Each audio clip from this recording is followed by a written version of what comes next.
एक बार ब्रह्मा जी ने एक सभा का आयोजन किया। सभी देवी देवता, यक्ष, गंधर्व, किन्नर सब आते हैं, ऋषिगण आते हैं। उस सभा में एक प्रश्न उठा कि 3 लोग 14 भुवन में सबसे कीमती वस्तु क्या है।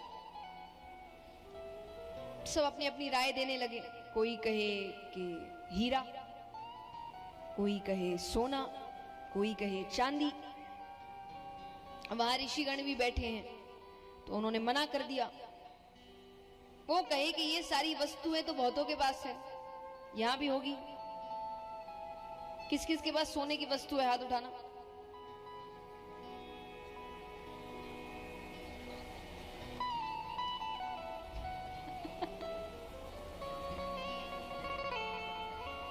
कितना है नहीं पूछूंगी,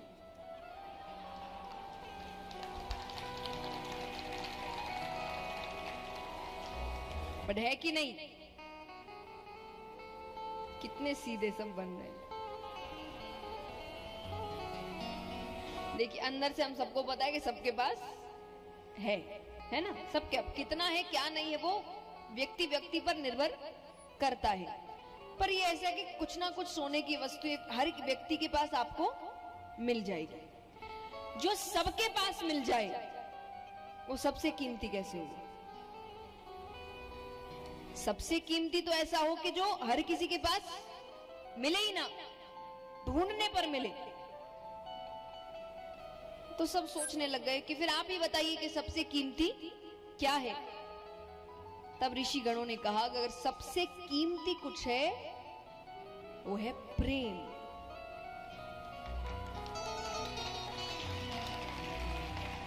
अच्छा, प्रेम का मतलब आप ये ना समझ ले हमारे आपका प्रेम है ना, हमारा नहीं। हमारा आज किसी से, कल किसी और से, परसों किसी और से। हम स्वार्थी लोग हैं, हम सब स्वार्थी लोग हैं। मैं हमेशा कहती हूं कि मनुष्य इतना स्वार्थी है, और आजकल तो इतना ज्यादा स्वार्थी हो गया है कि अगर वो भगवान की भक्ति भी स्वार्थ से कर रहा है, कि भगवान उसका एक काम ना करे वो भगवान बदल ले, इतना स्वार्थी हो गया मनुष्य। तो हमारा प्रेम नहीं, हम तो उससे भी प्रेम स्वार्थ का करते हैं। तो बाकी रिश्तों से तो एकदम ही स्वार्थ है, वो प्रेम नहीं। निस्वार्थ प्रेम जिसमें कोई स्वार्थ ना हो। लेकिन अगर ऐसा प्रेम है तो वो दुनिया में सबसे ऊपर है, उससे ऊपर और कुछ नहीं है।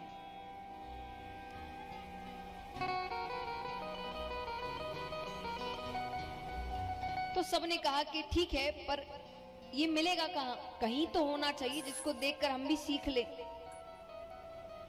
तो फिर वापस सब अपनी अपनी राय देने लगे।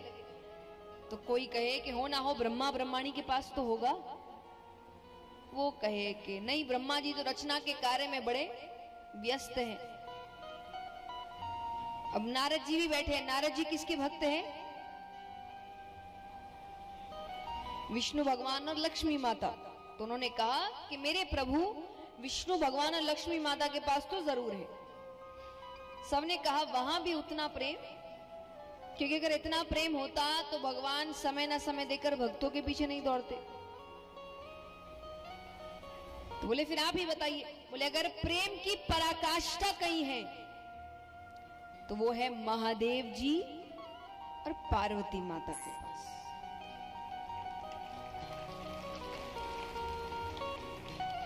एक तो वो उनके आधे अंग पर विराजती है, और महादेव जी ज्यादा से ज्यादा समय कैलाश पर्वत पर ही। एक तो कोई बड़ा महल तो है नहीं कि इधर उधर हो जाए। कैलाश पर्वत पे रहते, दोनों साथ ही रहते, कहां इधर उधर कहीं जाते। कि बाकियों को अगर आप देखें तो देवताओं के बड़े बड़े महल हैं, ऐसे महल इनका भी बन रहा था। पता है कि नहीं आपको कि महादेव जी का महल बन रहा था? किस किस को पता है यहां पर ये कथा? चलिए कुछ है, कुछ के आइए सुनाते। बहुत सुंदर कथा है, और कैसे कथाओं के पीछे कितनी कथाएं होती है। तो पार्वती जी ने एक दिन जिद कर ली क्योंकि सबके अपने अपने घर हैं सिवाय हमारे। मुझे मेरा महल चाहिए। अब भोले बाबा समझा रहे महल की क्या जरूरत है। बोले मुझे नहीं पता, मुझे महल चाहिए। और अब घर बनेगा तो फिर मेरी मर्जी से बनेगा, एक एक चीज मेरे हिसाब से होगी। पार्वती जी कहती है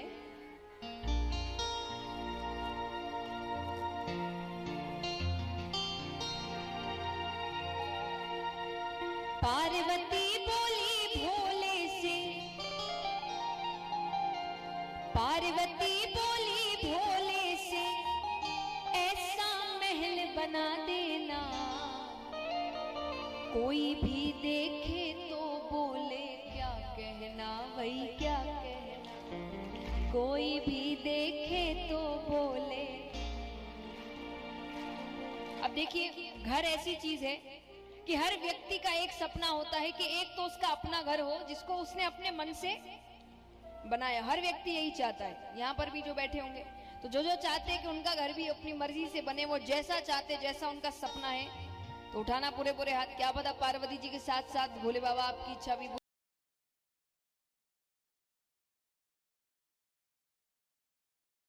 देखे तो बोले क्या कहना, भाई क्या कहना। बोलिए शंकर भगवान की। अब एक बात बताइए, लंका किसने जलाई? हाँ नहीं,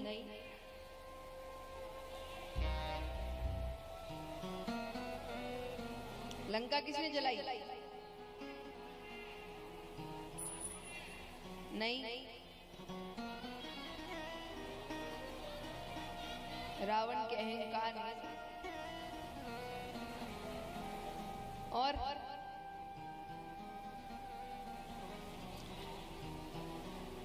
हनुमान जी की पूंछ ने लंका को आग लगाई पार्वती जी।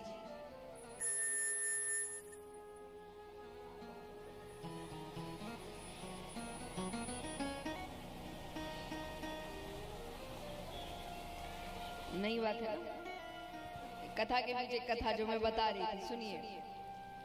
तब ये हो गया, सोने का जो महल था वो तो चला गया, वापस कैलाश पर्वत पे आ गया। पार्वती जी के मन में क्रोध था, क्योंकि है तो गलत बात ना, ऐसे थोड़ी आप घर आप इतनी मेहनत से बनाएंगे, पंडित जी पूजा करने आए और दक्षिणा में घर ही लेके चले जाए, कोई सही बात थोड़ी है, गलत ही हुआ जो हुआ। अब भोले बाबा भोले हैं तो उनके भोलेपन का फायदा उठाया, और असलियत में वो घर का चाव भोले बाबा को तो कभी था ही नहीं। चाव जिनको था उनसे तो पूछना चाहिए था एक बार, उनसे किसी ने पूछा ही नहीं, तो क्रोध था उनके अंदर। तो जब राम अवतार हो रहा था, हम सभी जानते हैं कि हनुमान जी किसका रूप है? शिव जी का। तो जब वो अवतार ग्रहण कर रहे जा रहे थे तो माता ने कहा मैं भी चलूं। तो हनुमान जी ने कहा कि तो मैं ब्रह्मचारी के रूप में जा रहा हूँ, और ऊपर से जिस समय जा रहा हूँ उस वक्त मेरे प्रभु खुद ही अपनी पत्नी से दूर होंगे, उनके वियोग में होंगे, मैं कैसे पत्नी के रूप में किसी को लेकर चला जाऊं? तो माता ने कहा ठीक है, फिर ऐसा रूप लेते हैं कि आपके साथ होकर भी मैं आपके साथ नहीं रहूं। तो पार्वती जी हनुमान जी की पूंछ बनकर जाती है। इसलिए अगर हनुमान जी कोई आग लगाना होता तो हाथों का इस्तेमाल नहीं कर लेते, लेकिन आग किसने लगाई? पूंछ ने। असलियत में आग पार्वती जी ने लगाई थी कि महल मेरा था, मेरा ही रहेगा, और मेरा नहीं तो किसी का। तो उन्होंने लंका को आग लगा दी। तो ये इस प्रकार कथा आती है, वरना वहां पर लंका को आग लगाने की कोई बात थी नहीं। तो इस प्रकार जो घर की बात आती है, तो वो कैलाश पर्वत पे ही फिर रहते थे दोनों। तो कहा कि अगर सबसे ज्यादा प्रेम किसी में है तो ये इन दोनों में ही है, हमेशा साथ रहते हैं। नारद जी ने कहा इतना ही प्रेम है तो अगर मैं उनके बीच झगड़ा करवा दूं तो? अब आपको लग सकता है कि पति पत्नी के बीच तो झगड़े होते ही हैं, कौन सी बड़ी बात है। आपस में झगड़ना अलग है, किसी तीसरे की वजह से झगड़ना। अगर कोई तीसरा है और आपके भी झगड़ा करवा के चला जाए तो फिर आपके प्रेम में अभी भी कमी है। तो उन्होंने कहा मैं झगड़ा करवा दूं। सबने कहा तब की तब देखी जाएगी। अब नारद जी रोजाना जाए और दोनों को साथ बैठा देखकर वापस आ जाए। अब एक दिन संयोग से भोले बाबा कहीं गए हुए थे, माता अकेली थी। नारद जी जाते हैं, माता को प्रणाम करते हैं। माता ने कहा कैसे आना हुआ? बोले वो बाबा से कुछ जरूरी काम था, कहाँ है? माता ने कहा वो तो अभी अभी निकले हैं, अगर बहुत जरूरी काम है तो मुझे कह दो, मैं उनके आते ही उनसे कह दूंगी। नारद जी कहते नहीं, वो थोड़ी व्यक्तिगत बात थी। व्यक्तिगत यानी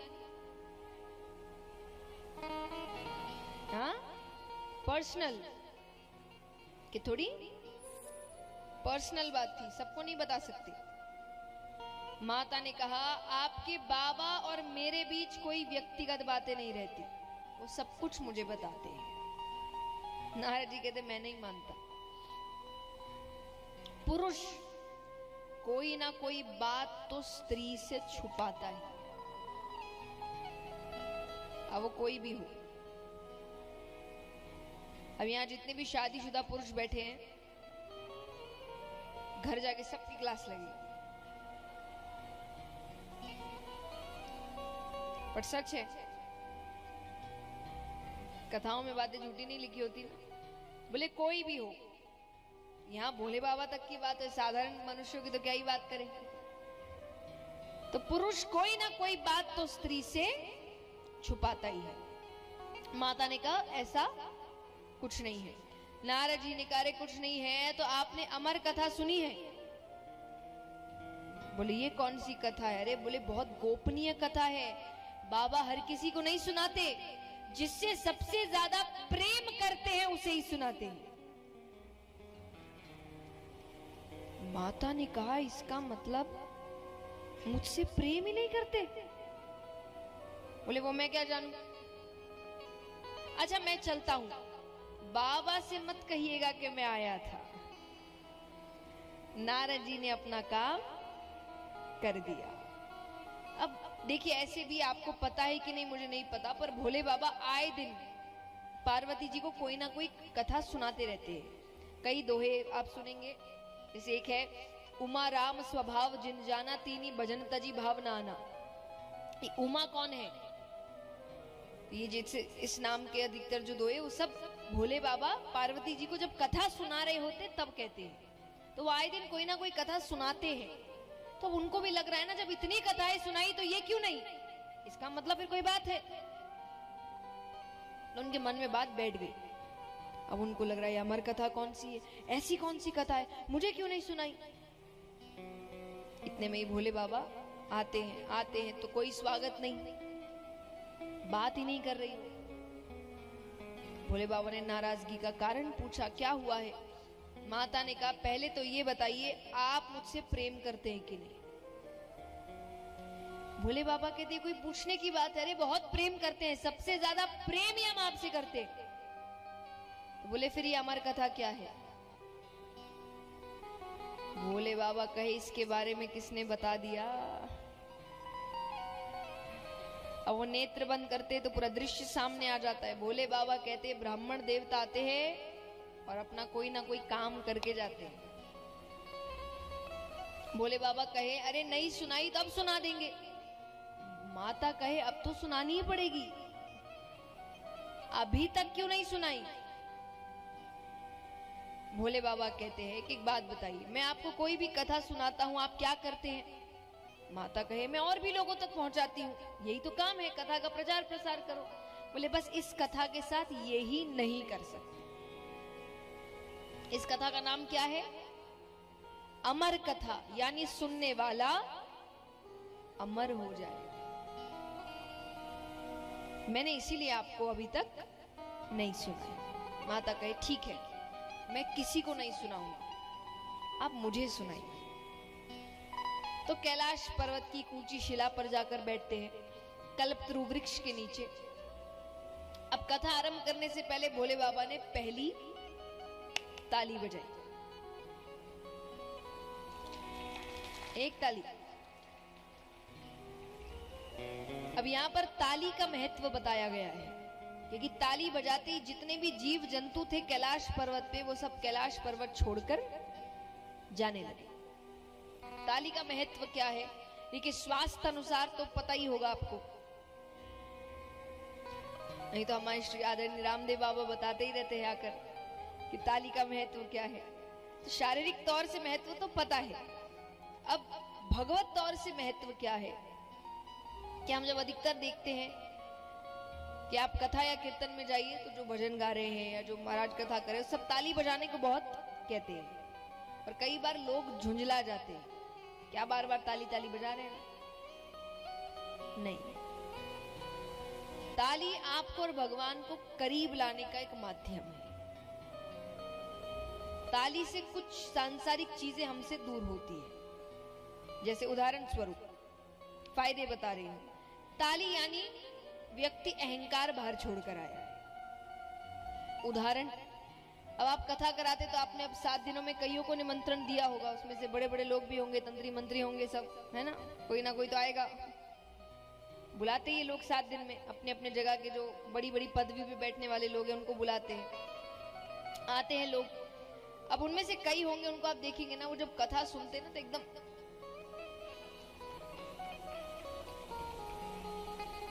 ताली नहीं बजाते, एकदम कठोर होकर बैठे। इसी व्यक्ति को अपने घर में अपने पोता पोती के सामने उसको हंसाने के लिए जोर जोर से ताली बजाने में शर्म नहीं आती है, पर कथा या कीर्तन में आके ताली बजाने में बड़ी शर्म आती है। और कोई ज्यादा फोर्स कर दे इनको ताली बजाने के लिए तो फिर इनका अपना तरीका है ताली बजाने का।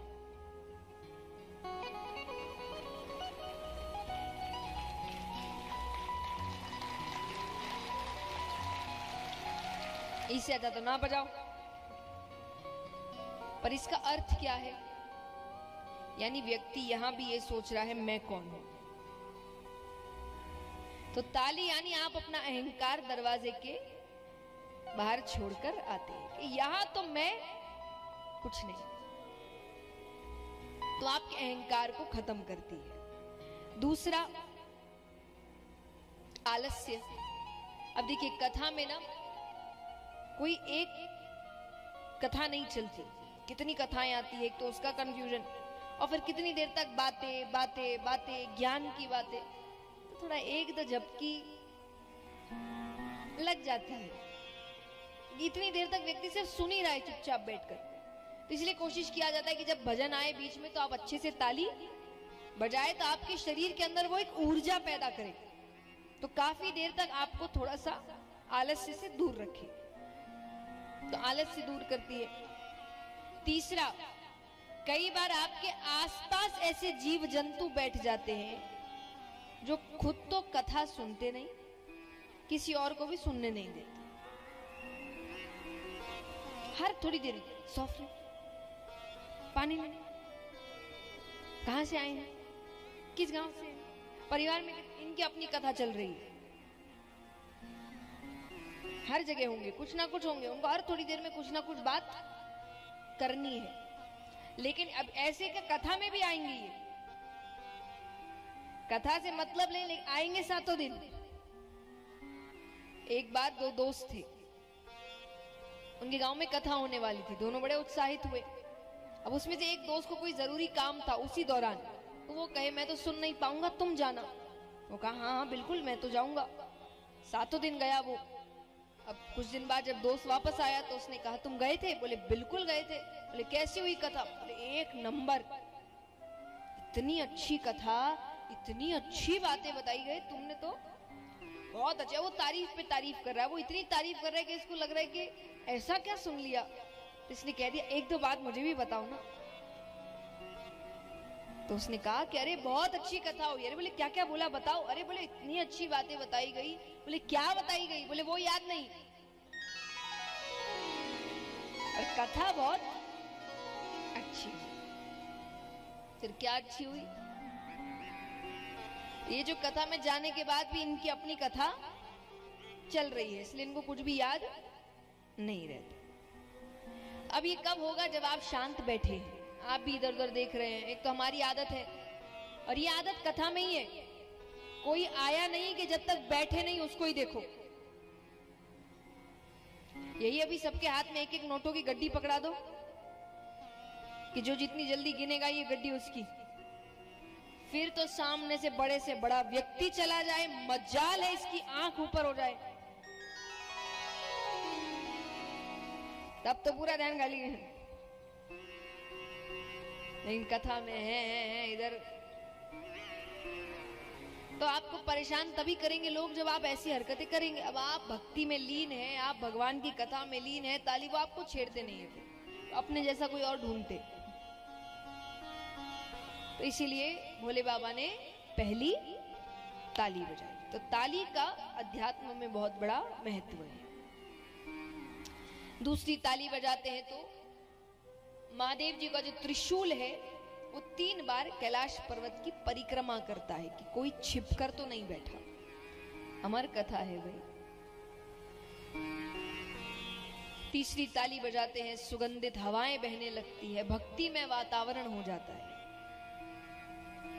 अब भोले बाबा कहते हैं पार्वती जी से कि एक बात और, इस कथा में निद्रा रानी भक्त की परीक्षा लेने आती है। निद्रा रानी यानी नींद। तो आप ध्यान से सुनिएगा, अगर ध्यान भटका तो वो अपनी गोद में ले लेगी। माता ने कहा मैं बिल्कुल ध्यान से सुनूंगी। फिर भी भोले बाबा कहते सुरक्षा के लिए, क्योंकि हो सकता है कथा करते करते मैं ही नेत्र बंद कर लूं, तो आप हर थोड़ी देर में स्वामी कहते रहिएगा। मेरे कानों में आवाज आएगी तो मुझे समझ आ जाएगा कि आप सुन रही हैं। माता ने कहा ठीक है। अब जिस पेड़ के नीचे बैठे हैं उस पेड़ पर एक सूवे का अंडा पड़ा है। सूवा यानी तोता। सूवा यानी तोता, उसका अंडा पड़ा है। वो उसी वक्त फूटता है, उसमें से एक शूक बालक निकलता है। वो भी बैठकर चुपचाप कथा सुन रहा है। थोड़ी देर तो माता ने कथा सुनी, थोड़ी देर बाद सो गई। भोले बाबा भी नेत्र बंद करके कथा कहे जा रहे। वो सो रही है, लेकिन भोले बाबा रुक ही नहीं रहे। क्यों नहीं रुक रहे?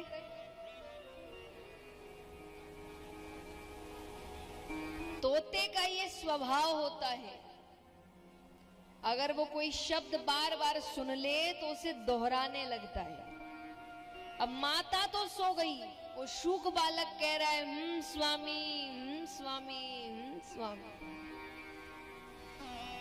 और ये भक्ति की चरम सीमा है कि भोले बाबा इतने लीन है कि उनको उस शूक बालक की आवाज माता की आवाज लग रही। वो कथा कहे जाए। अंत में उन्होंने किसी प्रसंगवश नेत्र खोले कि देवी आपने क्या समझा? देवी तो नींद में। अब वो जगाते हैं। माता ने कहा मुझसे गलती हो गई, आप फिर से कहिए, मैं नहीं सोऊंगी इस बार। भोले बाबा कहते वो तो ठीक है, पर अगर आप सो रही थी तो अभी तक स्वामी कौन कह रहा था? तब देखते हैं तो नेत्र ऊपर जाते हैं। अब भोले बाबा को नहीं पता कि वो अंडे में था। भोले बाबा को लग रहा है इसने चोरी से कथा सुनी है, उनको क्रोध आ रहा है। तब क्रोध आ रहा है तो महादेव जी पीछे पीछे और वो शूक बालक त्रिशूल लेकर हाथ में। उनको लग रहा है कि इसने चोरी से कथा सुन ली। देवताओं के पास जा रहा है मदद मांगने। कौन बैर ले महादेव जी से? कोई उनसे दुश्मनी लेने को तैयार नहीं। कहते हैं कि जब दैत्यों से संकट आए तो देवताओं के पास जाओ, पर जब देवता से ही संकट हो तब किसके पास जाए? तब ब्राह्मण देवता के पास जाओ। अच्छा, ब्राह्मण देवता मतलब ब्राह्मण नहीं, ब्राह्मण कुल में जन्म ले लेने से देवता नहीं बन जाते। कर्म वैसे होने चाहिए। आपके अगर कर्म वैसे होंगे तब जाकर आप ब्राह्मण देवता कहलाते हैं। लेकिन अगर है तो आपकी बात भगवान भी सुनते हैं। तो वो वेदव्यास जी के घर पर आते हैं। वेदव्यास जी की धर्म पत्नी उबासी लेती है। वो शुक बालक छोटा सा रूप करके उनके मुख के द्वार से उनके गर्भ के अंदर प्रवेश करता है। अब यहाँ पर भोले बाबा आए, नेत्र लाल, हाथ में त्रिशूल। वेदव्यास जी कहे पहली बार तो दर्शन दी, वो भी इस रूप में, मैंने क्या गलती कर दी? भोले बाबा कहे एक चोर मेरे यहाँ से चोरी करके आपके यहाँ आया है। वेदव्यास जी कहे चोरी आपके यहाँ? चुराने को है ही क्या? भोले बाबा कहे क्या मतलब? अरे बोले मेरा मतलब आप तो कैलाश पर्वत पे रहते हैं, सोना चांदी कुछ रखते नहीं, अब खाने की वस्तु चुराई हो, उसके लिए इतना क्रोध? भोले बाबा ने कहा उसने मेरी अमर कथा चोरी से सुनी है, मैं उसे मृत्यु दंड देकर रहूंगा। वेदव्यास जी कहे सही नाम है आपका, भोले भंडारी। क्यों? बोले अगर उसने अमर कथा सुन ली वो तो अमर हो गया, आप उसे मार ही नहीं सकते।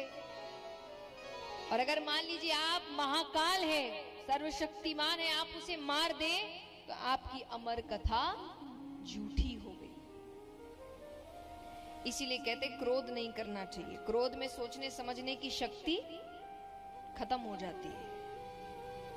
अब कई बार लोग कहते हैं कि ये सब छोड़िए, क्रोध नहीं, क्रोध तो आ ही जाता है, शांत कैसे करें ये बताइए। तो उसके लिए भी कहा गया है कि जब क्रोध आए ना तो राधे नाम का उच्चारण करो। ये नाम ऐसा है, हर चीज का हल है। कैसे? जैसे मान लीजिए आपको क्रोध कब आता है? कोई सामने से आपको अपशब्द कह रहा है या ऐसी बातें कह रहा है जो आपको अच्छी नहीं लग रही, तो आपको उसी के सामने जोर जोर से राधे राधे राधे राधे राधे राधे कहना है। इससे दो चीज होगी, एक आपका क्रोध शांत हो जाएगा, दूसरा जो क्रोध दिला रहा है उसको क्रोध आ जाएगा। कैसे करके दिखाओगे? बोलो।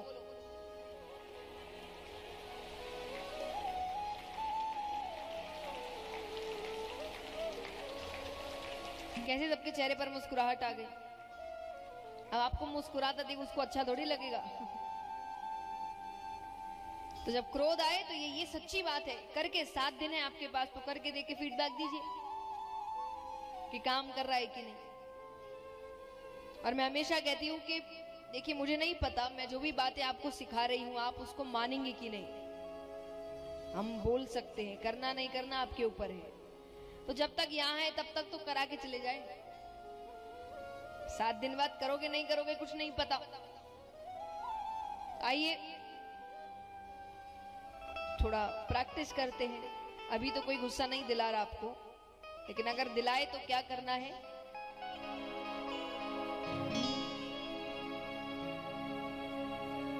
किशोरी कुछ ऐसा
हल है। आप क्रोधित है, राधा नाम का उच्चारण करिए। चिंता में है, राधा नाम का उच्चारण करिए। दुख है, राधा नाम का उच्चारण करिए। ऐसा लग रहा है सब खत्म हो रहा है, हार रहे हो, राधा नाम का उच्चारण करिए। क्या होगा? जब गिरते हुए मैंने तेरा नाम लिया,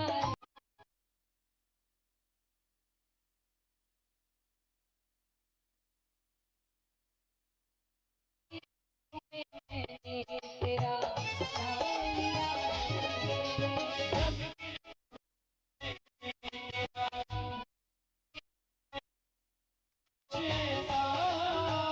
इंतजाम हो जाए।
बस इनकी शरण में आने की देर है। शरण में गए तो कृपा अपने आप होने लग जाती है। एक बार बस कह दो कि हम आपकी शरण में हैं, फिर वो कृपा अपने आप कर देंगे।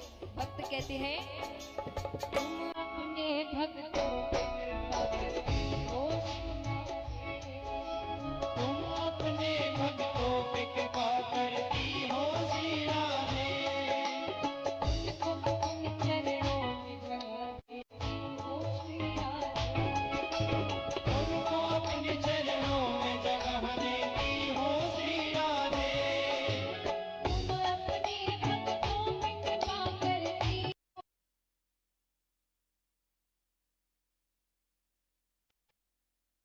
हो श्री राधे।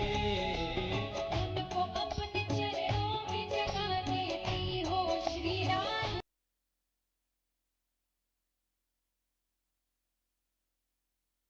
राधे।